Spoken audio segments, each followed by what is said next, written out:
Prosecutors charged 2 illegal border crossers with her murder. And hours before the debate, hundreds of people were mourning at her funeral in Houston, Texas. And just overnight, news broke of 2 additional horrific crimes. Police in Syracuse, New York say an illegal crosser from Ecuador is accused of suffocating a 21-year-old woman on her birthday. They say he buried her body in a shallow grave in a park. In Albany, New York, an illegal immigrant from Turkey is accused of raping a 15-year-old girl in his car last month after threatening to beat her with a pipe. He reportedly was arrested in San Diego last November after crossing our border illegally. Officials released him days later, and because he was out and about and had traveled wherever he wanted to be, he now is the suspect in that crime. President Biden last night tried to defend his border policies.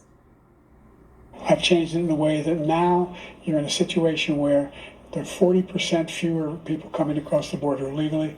It's better than when he left office.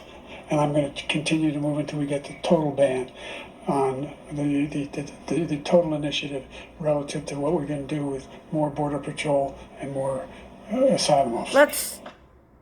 Well, if there were ever a time you were going to be coherent and get your facts straight, that would have been it. That was not the case for Joe Biden. Doesn't he know that a historic number of people have crossed the border illegally into this country? Doesn't he know? T.W. Shannon, Republican, former Speaker of the Oklahoma House, is with us, and Mark Penn, former Clinton advisor. T.W., I'm going to start with you. This has been something that the Biden administration and Biden White House have been so worried about. They see the polling, and apparently they believe some of it. They tried to do an executive action. It didn't do much.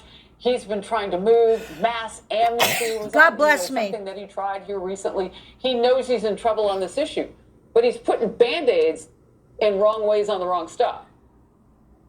Yeah, let's be clear, Harris. He didn't become concerned about the border until about a year ago. For 3 years, Joe Biden denied that we even had a crisis at the border. But the reality is 9 million people have crossed into our country illegally because of the open border policies of Joe Biden. This is his legacy. And this is what you get, Harris. And I don't think there's anybody who woke up in America this morning thinking that America is safe right now. Joe Biden has had no interest in securing the border, but now we know he has no ability to secure the border after last night's performance. But this is what you get when you appoint the first DEI vice president over the border. This is what happens when you have someone like Kamala Harris, who's in charge of the border, who fails miserably on it. This is a travesty against justice. People should be charged for what's happening at our southern border. This is the legacy of Joe Biden. Mark, I want to come to you on this. Biden also